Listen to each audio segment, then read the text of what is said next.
بسم اللہ الرحمن الرحیم۔ پچھلے چند دنوں سے پاکستان کے میڈیا اور سیاست میں اس بات پر بہت زیادہ بحث ہو رہی ہے کہ افغان طالبان پاکستان اور افغانستان کے درمیان لگائی جانے والی باڑ کو توڑیں، اور یہاں تک پروپیگنڈا کیا جا رہا ہے کہ صاحب افغان طالبان اب وہی باتیں کر رہے ہیں جو سابق کمیونسٹ پشتونستان بنانے والے کیا کرتے تھے کہ ہم اٹک تک پاکستان کا علاقہ قبضہ کر لیں گے۔ چونکہ بہت زیادہ ڈس انفارمیشن ہے، جھوٹ ہے، پروپیگنڈا ہے، اور ہم ایک ایسے دور میں رہ رہے ہیں کہ جہاں پر انفارمیشن وارفیئر یا ابلاغی جنگ جو ہے وہ ایک مہلک ترین ہتھیار کے طور پر استعمال ہوتی ہے۔ پوری قوموں کو، پورے ملکوں کو آپس میں لڑا دیا جاتا ہے صرف جھوٹ پھیلا کے، ڈس انفارمیشن کے ذریعے۔ لہٰذا یہ بہت ضروری ہے کہ پاکستانی قوم اور افغانستان کے مسلمان ایک بات کو بنیادی طور پر سمجھ لیں کہ اس وقت پوری دنیا میں بہت بڑے دشمن ہیں اسلام کے، جو چاہتے ہیں کہ پاکستان اور افغانستان کی عمارت اسلامی کے درمیان جنگ ہو جائے۔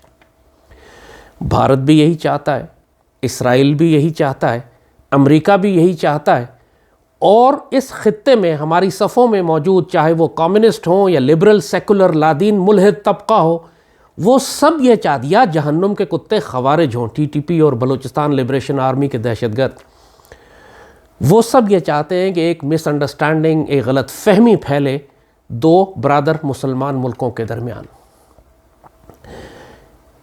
جیسے کہ یہ بات کہی کہ اس بات کو پہلے بالکل مستحکم کر لیں کہ افغانستان کے طالبان یا اس سے پہلے جو افغان مجاہدین تھے، جن کے یہ جو سوویت یونین کے خلاف جہاد کر رہے تھے اور اب انہوں نے امریکہ کے خلاف اور نیٹو کے خلاف جہاد کیا ہے، یہ تمام مسلمان وہ ہیں جو کبھی بھی پاکستان سے دشمنی نہیں کر سکتے۔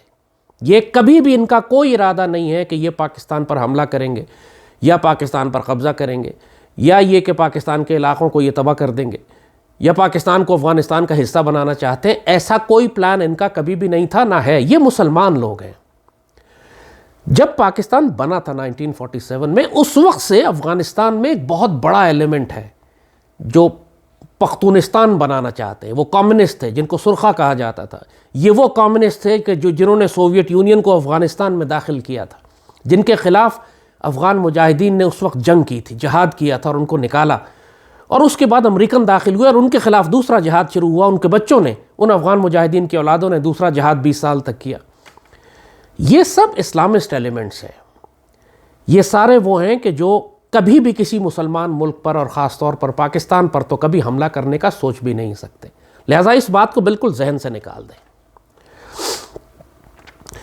دوسری یہ بات سمجھیے گا کہ جہاں تک ایک باڑ لگانے کا تعلق ہے، ایک فینس لگانے کا تعلق ہے دو ملکوں کے درمیان یا ایک ملک کے درمیان میں اس کی کسی دشمن سے اپنے آپ کو بچانے کے لیے، تو کوئی بھی باڑ دنیا میں، کوئی بھی فینس دنیا میں ایسی نہیں ہے کہ جس کو آپ لگا دیں تو بس وہ اپنا کام کرتی رہے گی۔ آپ کو اس فینس کی، اس باڑ کی حفاظت کرنے کے لیے بھی ہزاروں سپاہی لگانے پڑتے ہیں۔ آپ کو چیک پوسٹ بنانی پڑتی ہیں، آپ کو مائن فیلڈز بچھانے پڑتے ہیں، آپ کو بجلی کی سرچ لائٹس لگانی پڑتی ہیں، آپ کو مسلسل پیٹرولنگ کرنی پڑتی ہے، آپ کو ریڈارز اور اس کے اوپر نائٹ ویژن ڈیوائسز لگانی پڑتی ہیں، جب جا کر آپ اس فینس کو سیکیور کرتے ہیں۔ اور یہ آج کا طریقہ نہیں ہے، ہزاروں سال سے ایسے ہی ہوتا آ رہا ہے۔ چین میں کئی ہزار سال پہلے انہوں نے دیوار چین بنائی، 1500 کلومیٹر لمبی دیوار بناتے ہوئے 10 لاکھ لوگ مرے، نہ جانے کتنی جنریشنز لگ گئی اس کو بنانے میں، لیکن وہ صرف دیوار چین کافی نہیں تھی اس چینی سلطنت کو بچانے کے لیے۔ اس دیوار چین کے ہر 10 قدم کے فاصلے پر ایک سپاہی مسلح کھڑا ہوتا تھا اس دیوار کی حفاظت کے لیے۔ اس طرح اس دیوار کی حفاظت کی گئی، اس طرح وہ دیوار کارآمد ہوئی باہر سے آنے والے دشمنوں کو روکنے کے لیے۔ اگر وہ سپاہی بیچ میں سے آپ ہٹا لیں تو وہ دیوار ریت کی دیوار بن جائے گی، دشمن بآسانی اسے کراس کر لے گا۔ اسی طرح انڈیا نے جو لائن آف کنٹرول پہ فینسنگ لگائی ہے، وہ صرف فینس نہیں لگائی، انڈیا نے فینسنگ لگائی ہے، ہزاروں بنکر بنائے ہیں اس کے گرد، مائن فیلڈز لگائی ہیں، ریڈارز لگائے ہیں، سرچ لائٹس ہیں، کتے ہیں، پیٹرولنگ ہوتی ہے، اور پھر فینس کے بھی، باڑ کی بھی 3 لیئرز ہیں۔ ایک ہے اس کے پیچھے ہے پھر اس کے پیچھے. اس طرح جا کے انہوں نے باڑ کی حفاظت کی ہے کہ پاکستان سے مجاہدین مقبوضہ کشمیر جا کر تحریک آزادی میں شامل نہ ہو سکیں. تو ایک بات ذہن میں یہ رکھیے گا کہ جب بھی باڑ لگائی جاتی ہے اس کو پروٹیکٹ کرنے کے لیے بھی لاکھوں کی فوج لگانی پڑتی ہے. اور دوسری بات یہ کہ دنیا کی کوئی بھی دیوار یا باڑ ایسی نہیں ہوتی جو پرماننٹ ہو، جو ہمیشہ کے لیے لگائی جائے. جس مقصد کے لیے وہ لگائی جاتی ہے، جب وہ مقصد پورا ہو جائے اس کے بعد وہ دیوار یا صرف ایک نمائشی چیز رہ جاتی ہے، جیسے دیوار چین ہے آج صرف نمائشی ایک چیز ہے، اس کا اب کوئی استعمال نہیں ہے، یا پھر گرا دی جاتی ہے، جیسے دیوار برلن گرا دی گئی تھی. وہ برلن کو بیچ میں سے تقسیم کر دیا، ایک حصہ سوویت یونین کے پاس تھا، ایک حصہ نیٹو اور امریکنز کے پاس تھا. لیکن جب سوویت یونین ٹوٹا، جغرافیائی اور سیاسی صورتحال تبدیل ہو گئی، تو اس دیوار برلن کی اب کوئی ضرورت نہیں تھی، اس کو گرا دیا گیا اور وہ سارے متحد ہو گئے جرمنی والے. تو یہ دو باتیں ذہن میں رکھیے گا، باڑ کی حفاظت بھی کی جاتی ہے، اور جب جغرافیائی یا دفاعی یا اسٹریٹجک صورتحال تبدیل ہو جائے تو پھر کوئی باڑ کوئی دیوار پرماننٹ نہیں ہوتی، یا وہ صرف سیریمونیل رہ جاتی ہے یا گرا دی جاتی ہے. پاکستان نے افغانستان کے درمیان یہ باڑ اس وقت لگائی تھی جب پچھلے 20 سال سے وہاں امریکنز تھے، جب وہاں پر امریکنز کی سرپرستی میں ایک ناپاک اور پلیت کابل کی حکومت تھی جو پاکستان توڑنا چاہتے تھے، جو پاکستان میں دہشت گردی بھیج رہے تھے. وہاں بھارت موجود تھا، درجنوں بھارت کے کونسلیٹس تھے جو پاکستان میں ایک بھاری دہشت گردی بھیج رہے تھے اندر. وہاں ٹی ٹی پی کے دہشت گرد تھے، وہاں بلوچستان لبریشن آرمی کے دہشت گرد تھے. اور ظاہر ہے کہ 1 لاکھ سے زائد شہداء جب ہم نے دیے اور ہماری خوفناک جنگیں پاکستان کے شہروں میں ہوئی، تو ایک طریقہ سمجھا گیا کہ اس کو روکنے کا ایک طریقہ یہ بھی ہو سکتا ہے کہ ہم افغانستان کے درمیان میں ایک باڑ لگا دیں. مگر جب سے امریکنز افغانستان سے نکل کر گئے، وہاں سے انڈینز کا صفایا ہو گیا، امریکنز چلے گئے، نیٹو چلا گیا، کابل حکومت چلی گئی، وہ تمام بڑے بڑے تھریٹس جو ہمیں افغانستان سے تھے وہ خود بخود ریموو ہو گئے.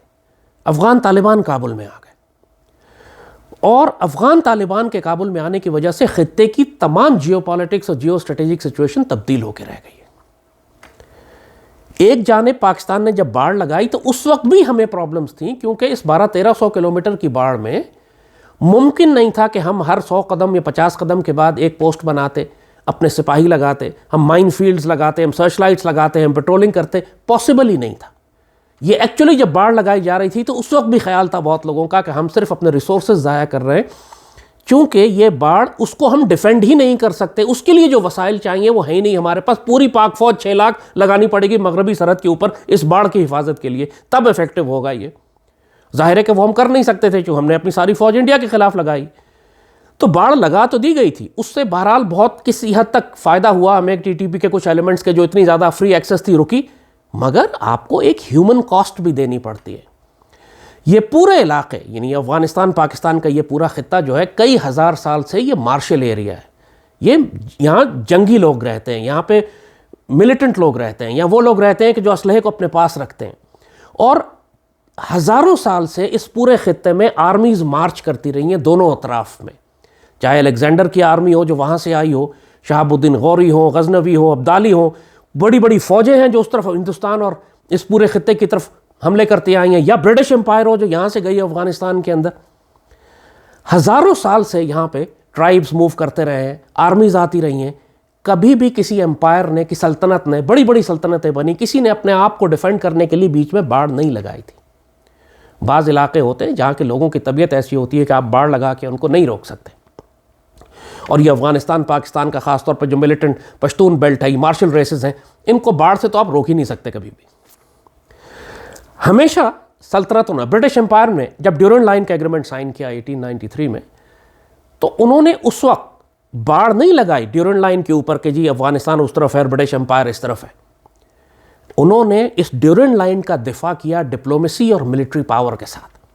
پیچھے پوری برٹش امپائر کی طاقت تھی کہ اگر افغانستان نے اس کو وائلیٹ کیا یا کسی قبیلے نے وائلیٹ کیا تو پھر برٹش امپائر اپنی پوری طاقت کے ساتھ آتی. اور ساتھ انہوں نے ڈپلومیسی کی، انہوں نے افغانستان کے ساتھ انگیج کر کے، بات چیت کر کے سارے معاملے کو رکھا. کہ آپ نے دیکھا کہ پورا برٹش امپائر کا پیریڈ 1893، اس سے پہلے جو 19 سینچری تھی اس میں برٹن نے 3 فوجیں بھیجی افغانستان کے اندر.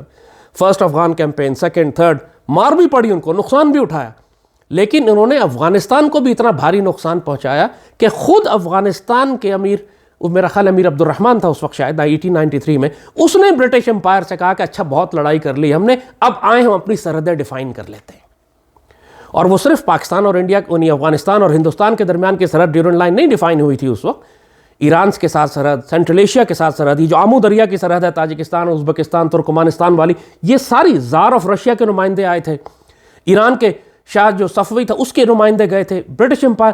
یہ بہت بڑی میٹنگ تھی. یہ صرف یہ نہیں تھا کہ صرف برٹش امپائر یا امیر نے بیٹھ کے کابل میں فیصلہ کر لیا تھا، لنڈن میں فیصلہ ہوا تھی. وہ سب لنڈن میں گئے، وہاں بیٹھ کے ایک میٹ اور ڈیسائیڈ کیا گیا کہ یہ افغانستان کی ماڈرن باؤنڈری کیسی بنائی جائے گی.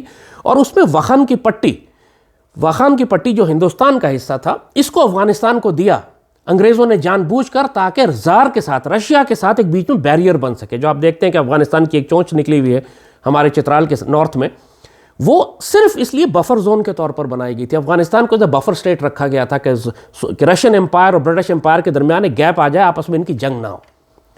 یہ سارے نقشے جو بنائے گئے تھے، یہ اس وقت بنائے گئے تھے. اور جب پاکستان بنا تو اسی وقت سے یہ جو سوویٹ انفلوئنس افغانستان میں اتنا بڑھ چکا تھا کہ انہوں نے پشتونستان کا نعرہ لگا دیا. آپ کو دیکھا 1947 Afghanistan was the first country جس نے یونائٹڈ نیشنز میں پاکستان کی مخالفت کی.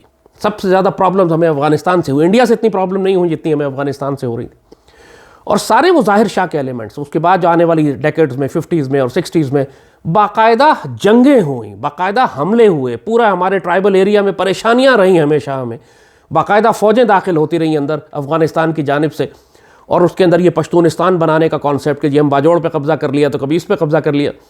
اور پاکستان آرمی کو اور ایئر فورس کو باقاعدہ جنگیں کرنی پڑیں اس سارے افغان ایلیمنٹس کو پیچھے دھکیلنے کے لیے کہ جو 50s اور 60s میں پاکستان کے اندر آ کے قبضہ کرنے کی کوشش کرتے رہے تھے. اور یہ سارے نان اسلامک ایلیمنٹس تھے، یعنی یہ وہ سارے سیکولر ایلیمنٹس تھے، یہ سارے وہ کمیونسٹ اور مارکسسٹ ایلیمنٹس تھے، پشتونستان بنانے والے ایلیمنٹس تھے، خان عبد الغفار خان والے ایلیمنٹس تھے، جو پاکستان میں ہمارے پاس بڑے کثیر تعداد میں یہ موجود ہیں کہ جو ہمیشہ پاکستان کے وجود کو قبول ہی نہیں کرتے.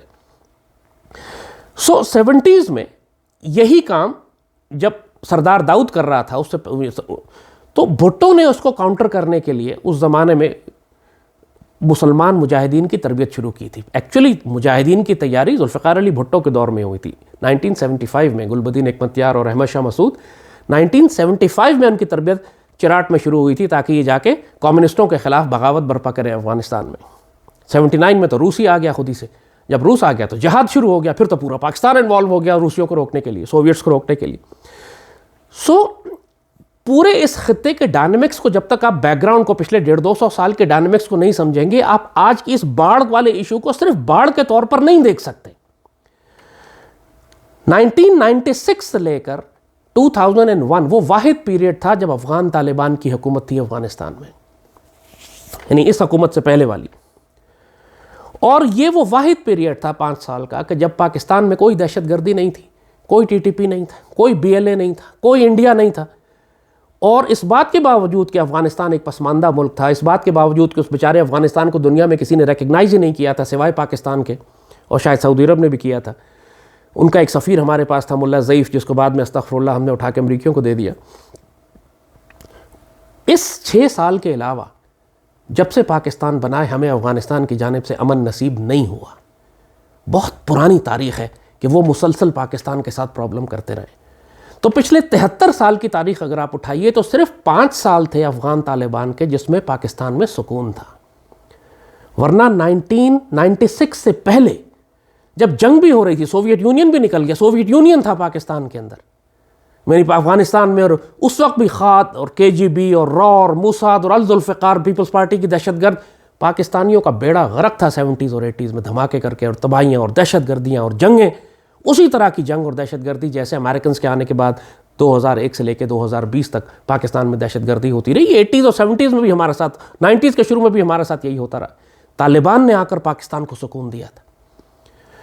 لہٰذا یہ جو سارے لبرل، بغیرت، پلیت، ناپاک، حرام خور کے بچے، کمیونسٹ، سوشلسٹ، مارکسسٹ، لیننسٹ، جو آج جن کو ماتم پڑا ہوا ہے کہ جی افغانستان کے طالبان نے 4 پائپیں اکھاڑ دی اور دو وہاں سے بارب وائر نکال دی، وہ ان کو اصل تکلیف اس بات کی ہے کہ افغانستان میں ایک مسلمانوں کی حکومت آ گئی ہے.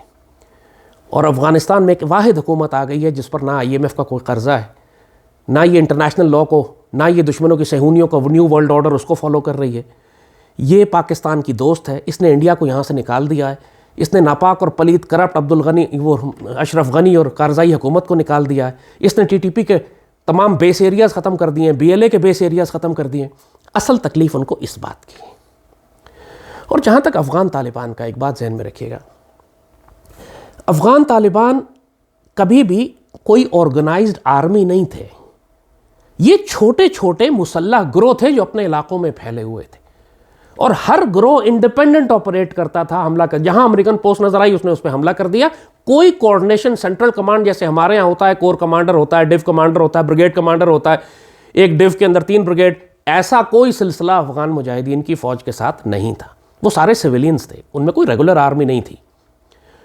وہ سارے شیپرڈز تھے، فارمرز تھے، کسان تھے، علماء تھے، جن لوگوں نے ہتھیار اٹھائے تھے اپنے ملک کا دفاع کرنے کے لیے. لہٰذا اس وقت بھی افغانستان کے اندر آپ کہنے کو تو ہے کہ افغان طالبان آ گئے، ان کو آئے ہوئے کتنا ہوا ہے؟ 2-3 مہینے ہوئے. تھیوریٹیکلی آپ کہہ سکتے ہیں کہ کابل میں ان کی حکومت ہے، لیکن حقیقت یہ ہے کہ افغانستان پر ان کا کنٹرول ابھی نہیں ہوا. انہوں نے جنرلی شہروں میں اور بڑی سڑکوں پہ لا اینڈ آرڈر قائم کر دیا ہے، لیکن جو ریموٹ ایریاز ہیں، پہاڑی علاقے ہیں، خاص طور پہ کنر کے اور باقی وہ علاقے جہاں تک رسائی مشکل ہے، وہاں پر ابھی بھی دہشت گردوں کے مراکز قائم ہیں. TTP بھی ہے، ISIS خراسان بھی ہے. سب سے زیادہ نقصان افغان طالبان کو خود ان کے اپنے ملک کے اندر سے جو ISIS دہشت گرد CIA چھوڑ کے گئی تھی اس کی وجہ سے ہوا ہے. خود افغان طالبان نقصان اٹھا رہے ہیں ISIS اور خوارج اور داعش کی وجہ سے. تو کیا افغان طالبان نے جان بوجھ کے داعش کو چھوڑا ہے؟ نہیں، ظاہر ہے پاسبل نہیں ہے ان کے لیے کہ پورے افغانستان کو وہ کنٹرول کر سکے. ابھی ان کے پاس ریسورسز نہیں ہیں، ان کے پاس تنخواہیں دینے کے پیسے نہیں ہیں، ان کے اربوں ڈالر امریکہ نے روکے ہوئے ہیں. پوری دنیا کے مسلمان ملک ان کو پیسے دے نہیں رہے، دے رہے ہیں تو شرائط لگا رہے ہیں. شرط یہ ہے کہ تم اسلام چھوڑ دو، یہ پہلی شرط ہے. ماڈریٹ ہو جاؤ، اشرف غنی کو اپنے ساتھ شامل کر لو، کارزائی کی حکومت کے لوگوں کو اپنے ساتھ شامل کر لو. یعنی یہ شرائط لگانے کا مقصد ہی یہی ہے کہ ان کا جو اسلامک پوسچر ہے، جو اسلامی شکل ہے ان کی، اس کو ڈائلیوٹ کر دیں، اس کو نیوٹرلائز کر دیں.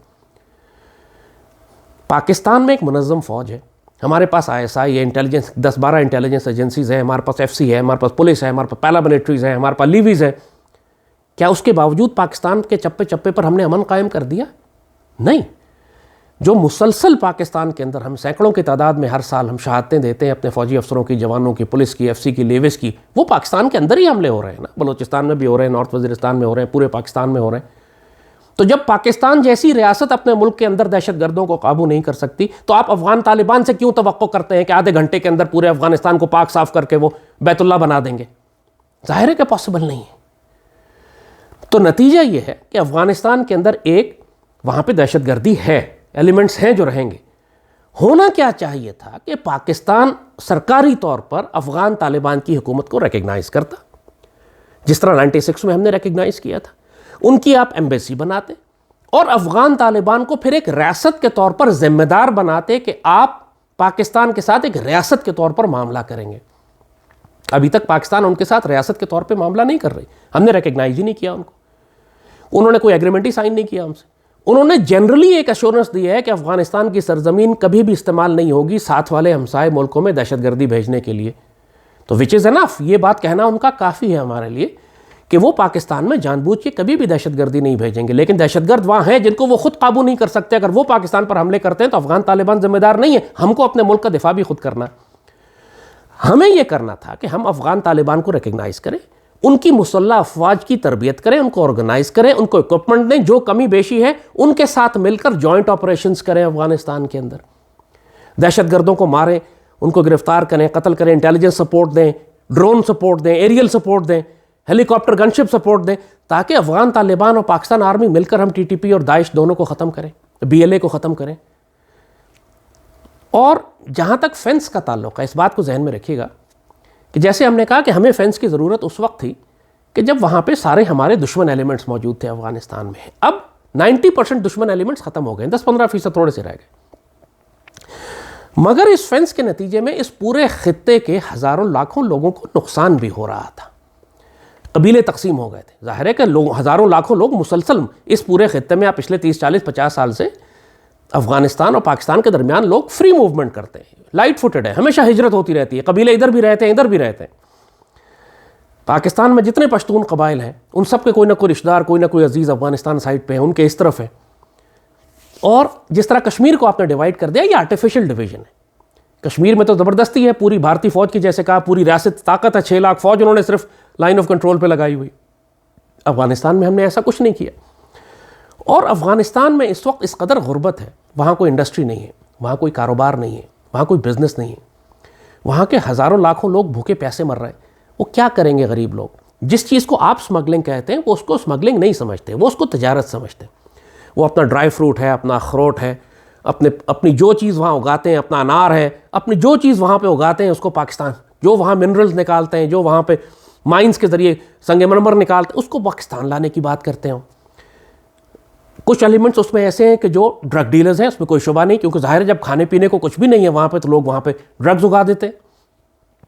کچھ فیول سمگلنگ کرتے ہیں، ایران کے رستے آتے ہیں، تیل، پیٹرول، فیول، ڈیزل سمگل کرتے ہیں، جس کو ہم سمگلنگ کہتے ہیں. ان کے نزدیک وہ تجارت ہے، وہ اس کو برا سمجھتے ہی نہیں.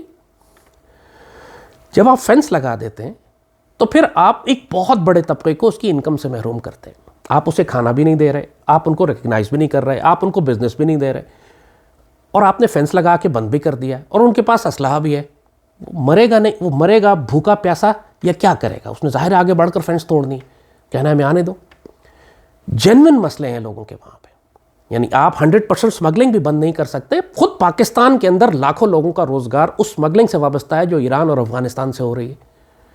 جب حکومت نے بلوچستان کے اندر وسائل ہی نہیں لگائے، انڈسٹری نہیں لگائی، لوگوں کو اپرچونٹی نہیں دی جابس کی. یہ درست بات ہے. ابھی جس طرح ابھی گوادر میں اتنے ہنگامے ہو رہے تھے، وہ صرف فشنگ رائٹس کے لیے نہیں تھے. ان ہنگاموں کے پیچھے بہت بڑا ریزن یہ تھا، وہی بات جو پی ٹی ایم والے کرتے ہیں، نارتھ وزیرستان میں چیک پوسٹیں ہٹاؤ.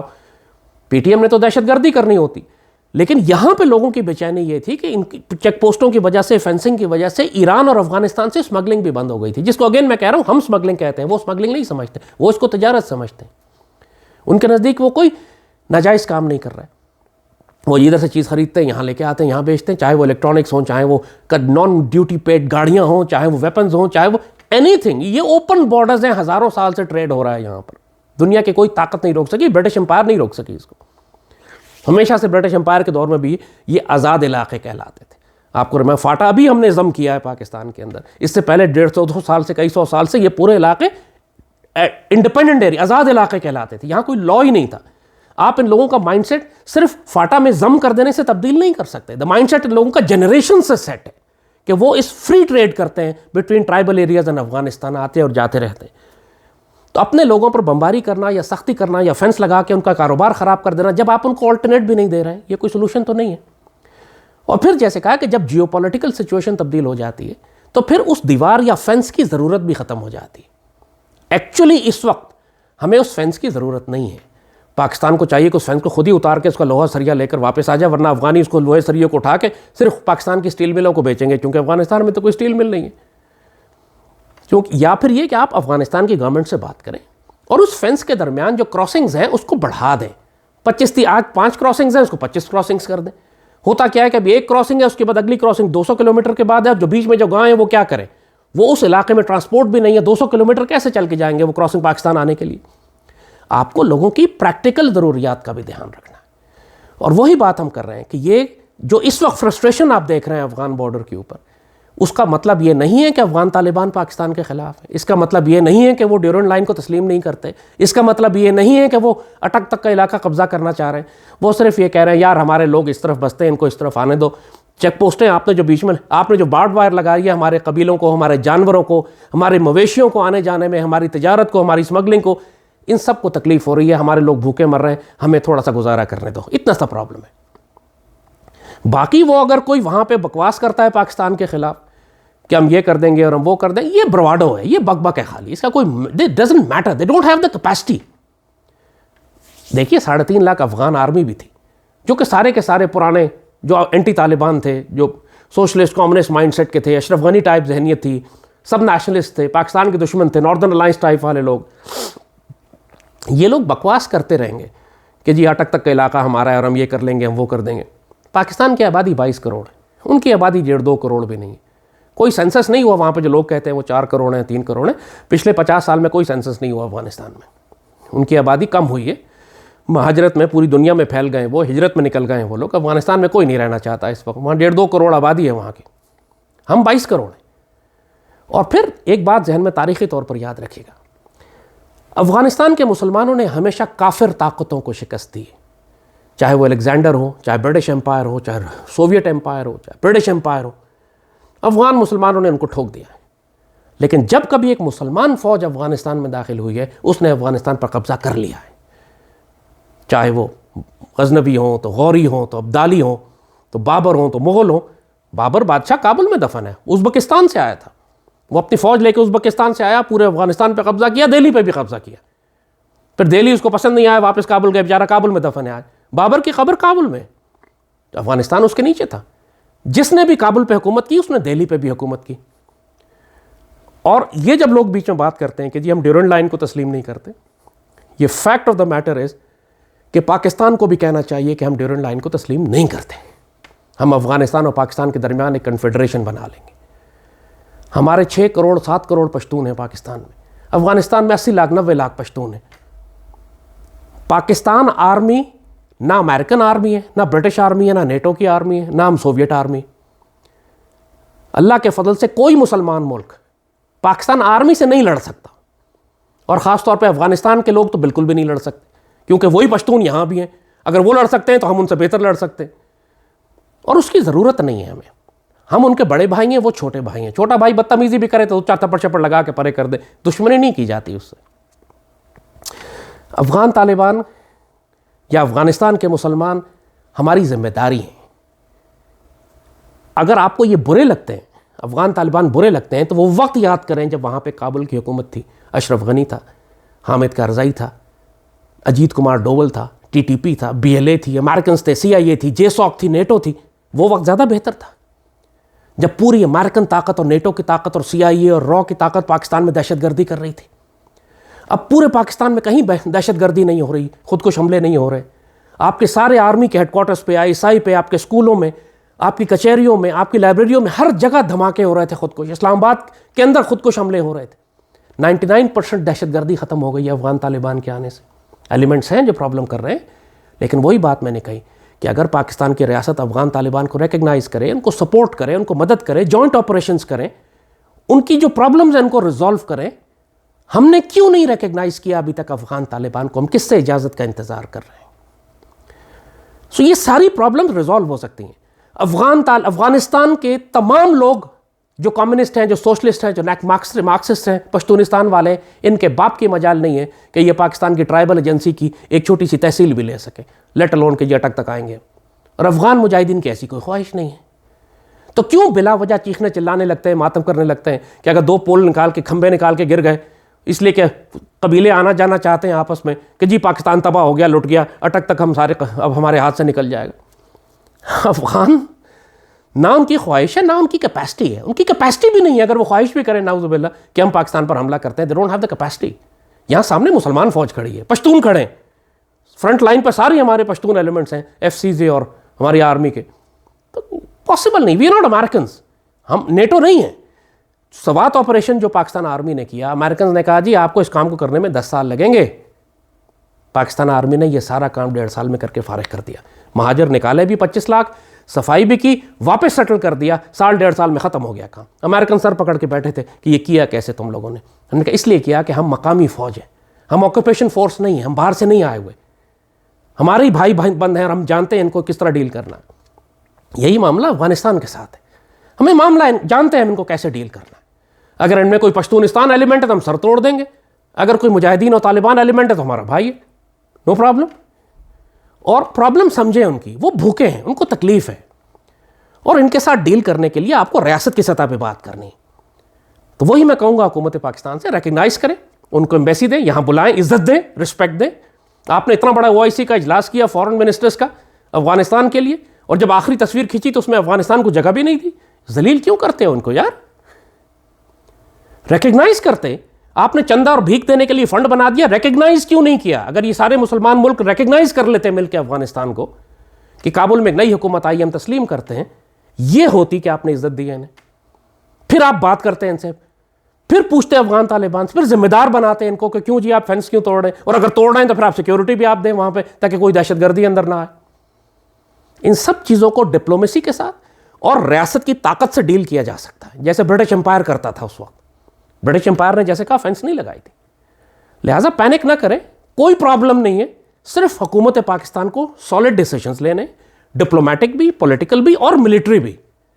آپ سارے دہشت گرد ایلیمنٹس کے خلاف سالڈ ڈپلائمنٹ کریں، افغانستان کے اندر جا کے ماریں اگر مارنے کی ضرورت ہے، افغان طالبان کو آن بورڈ کریں، بتائیں کہ جی ہم اندر جا کے کنر میں ماریں گے، ٹی ٹی پی اور داعش کے بیسز ہیں وہاں پہ، تم ساتھ آتے ہو اچھی بات ہے ورنہ ہم خود جا کے ماریں گے۔ افغان کچھ بھی نہیں کہیں گے آپ کو، ان کو یہ داعش اور ٹی ٹی پی سے ان کو بھی پرابلمز ہیں۔ لہٰذا پریشان ہونے اور پینک کرنے کے بجائے پورے معاملے کی تاریخی بیک گراؤنڈ کو سمجھیں۔ پچھلے 150-200 سال کا ایک بیگیج ہے، اور اس میں سب سے بیسٹ بیٹ جو ہم کو آج تک ملی ہے 150 سال میں، خاص طور پر پاکستان بننے کے بعد 75 سال میں، وہ افغان طالبان کی وجہ سے ملی ہے۔ افغان طالبان کے ہوتے پاکستان میں کوئی دہشت گردی نہیں تھی، ان کی مرضی سے نہیں تھی، سلپ کر کے سائڈ سے ہو جائے ظاہر ہے وہ تو ہم پاکستان کے اندر دہشت گردی، تو ہم افغان طالبان کو کیسے بلیم کر سکتے ہیں؟ لہٰذا ڈونٹ وری اباؤٹ دس، اللہ کا فضل ہے، خیر ہے، پوری بہت بڑا اللہ نے ہمیں جیو پولیٹیکل ایڈوانٹیج دے دیا ہے کہ دشمن حکومت کابل کی ہمارے مغربی سرحد سے ہٹ گئی ہے، اور وہاں ایک اچھی حکومت آ گئی جو پاکستان کی دوست ہے۔ چھوٹی موٹی ٹک ٹک لگی رہے، بدمزگی ہو جائے، 2 کھمبے اکھاڑ دیں، کوئی قیامت نہیں آ گئی۔ اس وقت کو سوچیں کہ جب طالبان نہیں تھے اور ہمارے دشمن وہاں پر ہماری خون کی ندیاں بہا رہے تھے۔ اللہ کا بہت فضل ہوا ہے، چیخنا چلانا بند کریں اور افغان طالبان کو عزت دیں جیسی دینی چاہیے، اور اپنی مغربی سرحدوں کو مکمل محفوظ کریں۔ جہاں تک فینس کا تعلق ہے، میرا ذاتی خیال ہے کہ اگر افغان طالبان مضبوط ہو جاتے ہیں افغانستان میں تو ہمیں اس فینس کی ضرورت نہیں ہے، ہم خود ہی ہٹا کے اس کے سریے کو لا کے اپنی اسٹیل مل میں پگھلا لیں، اور ہماری پاکستان اور افغانستان کے درمیان ایک کنفیڈریشن بن جانی چاہیے، فری موومنٹ، ان کے دونوں ڈیول نیٹ سٹیزن شپ شہری، 2 ملک ایک ہی دولت بیر ملت جو ترک کہتے ہیں، 2 ملک لیکن ایک قوم۔ انشاءاللہ آنے والے وقتوں میں ایک ہوں گے مسلم حرم کی پاسبانی کے لیے، نیل کے ساحل سے لے کر تابخا کے خاشگر، یہ بیچ میں فینس وینس کی کوئی حیثیت نہیں ہے، اس نے آج یا کل ہٹ ہی جانا ہے، بیچ میں یہ سرحدیں ختم ہو جائیں گی مسلمان ملکوں میں۔ So don't worry about this, اگر فینس ختم ہوتی ہے ہونے دیں، پاکستان اپنا دفاع کر سکتا ہے، don't worry about it. Pakistan زندہ باد۔